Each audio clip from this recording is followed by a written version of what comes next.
Maka negara itu kalau negara yang baik, dia akan mengajak rakyatnya kepada kebaikan. Tapi kalau negaranya itu mencampakkan syariat, mencampakkan hukum Allah, dia mengajak kepada keburukan.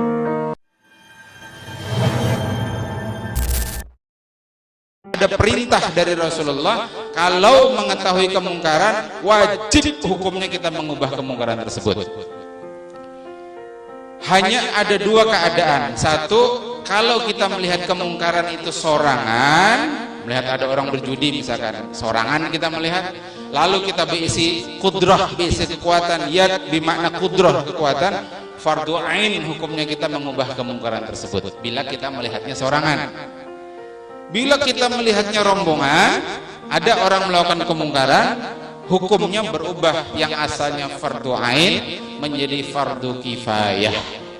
Yang artinya misalkan berlima nih melihat kemungkaran, salah satu dari berlima itu menggugurkan kewajiban untuk mengubah kemungkaran itu, yang berempat sudah tidak terkena beban kewajiban tersebut. Jadi hukumnya fardu ain atau fardu kifayah aja. Nah, kecuali nanti para ulama menjelaskan. Makanya disebutkan untuk yang pertama itu mengubah dengan kekuatan itu bagi siapa?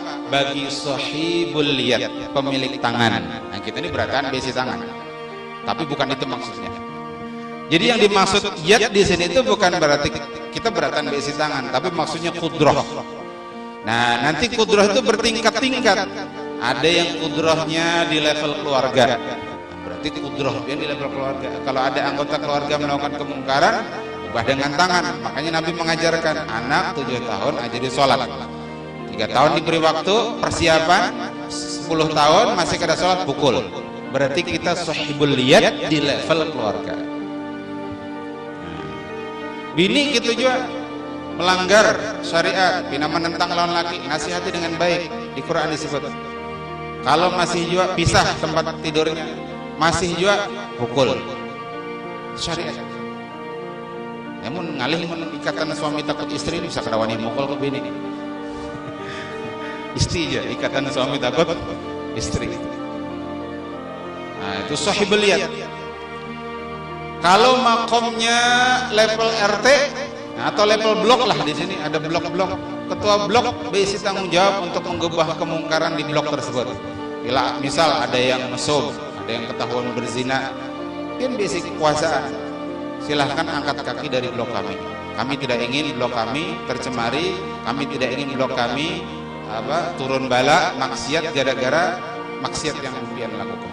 Atau diulah aturan, kalau hendak kontrak di sini silahkan, tapi tamu bebinian harus disertai dengan mahram misalkan. Kada boleh berduaan dalam rumah. Ulah aturan.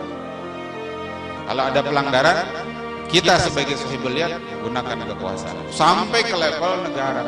Nah, jadi sebaik-baik taghyirul mungkar itu level negara, Pak.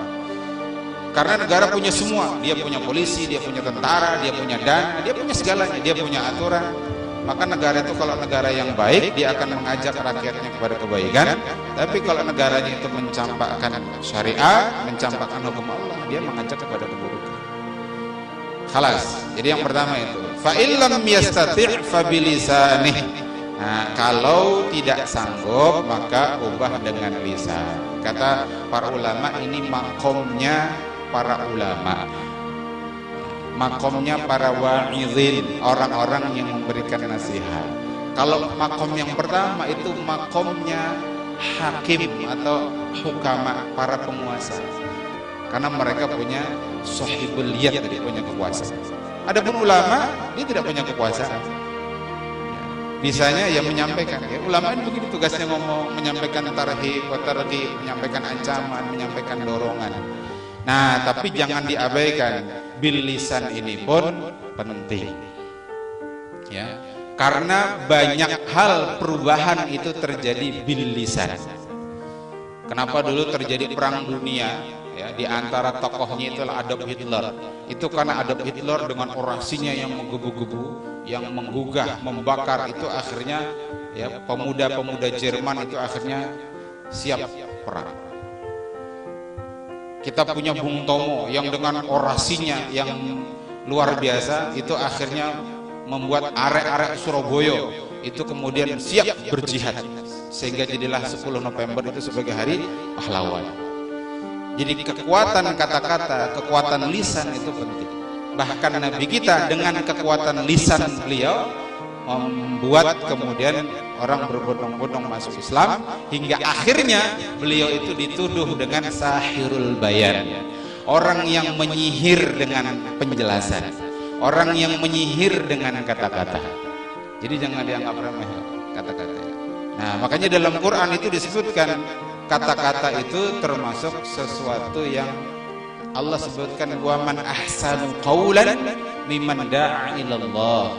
Siapakah yang lebih baik ucapannya daripada orang yang mengajak kepada Allah.